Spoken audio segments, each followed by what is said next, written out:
Unemployment, a lack of law enforcement and government's failure to implement policy are some of the causes of an increase in human trafficking cases in South Africa. That's according to speakers at UNISA's College of Law seminar on human trafficking. At least 2 cases of suspected human trafficking were reported in Cape Town last month and are being investigated by the Hawks. eNCA's Masego Rahlaga has more. Human beings as commodities. That's one way to describe human trafficking. It's the action or practice of illegally transporting someone from one area to another for the purposes of forced labor or sexual exploitation. In most cases, victims are lured by people who promise them jobs which never materialize. And the first thing that woke me up was one of those kicks in the stomach where you know you could lose your breath. And just being undressed. And my body goes in that state every time I stand in front of people. Every time. To being undressed, duct tape around my eyes, and crystal meth injections behind my knees by the veins. Griselda Grootboom was just 18 years old when she fell victim to human trafficking and was forced into sex slavery. A trusted friend betrayed her by persuading her to come to Johannesburg from Cape Town with promises of a job. This friend was female.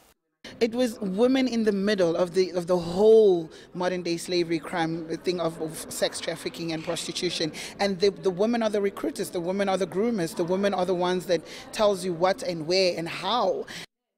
Advocate Zelda Swanepoel is a prosecutor from the Eastern Cape. She has succeeded in securing sentences for some of the human trafficking cases she's been involved in. Swanepoel was the prosecutor in a case last October in the Uitenhage Regional Court in which 2 women, Nombuyiselo Matini and Nolubaba Lomboya, were found guilty of abducting several young women and girls, some of whom had mental disabilities. The abductees were kept in a house which operated like a business, frequented by paying customers. Matini and Mboya were found guilty on 12 of the 19 charges they faced. Swanepoel says more dedication is needed in the fight against this crime. As far as legislation is concerned, we've got the tool. It's there for the taking, it's there to be used. The problem is, and to answer your question, where are we going wrong?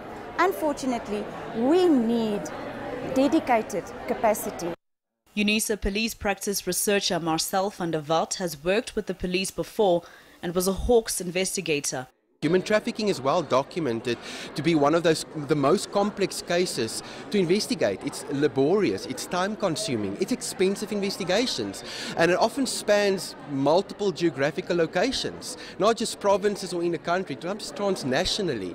So I think we need to understand that we need one another. The police cannot do it on their own. They need the prosecution services. Interpol plays a big role, and obviously international law enforcement agencies. While being briefed by the Hawks in August 2017, members of Parliament expressed concern over South Africa's low conviction rates for cases involving human trafficking of women and children. According to Parliament, over 170 women and children were abducted last year, but convictions were only secured in 9 cases. Officials here say although human trafficking is real, it's proven difficult to find accurate statistics on the crime in South Africa. This is because most cases go unreported and the underworld and organized nature of the industry makes it hard to keep record. Masego Rahlaga, Pretoria.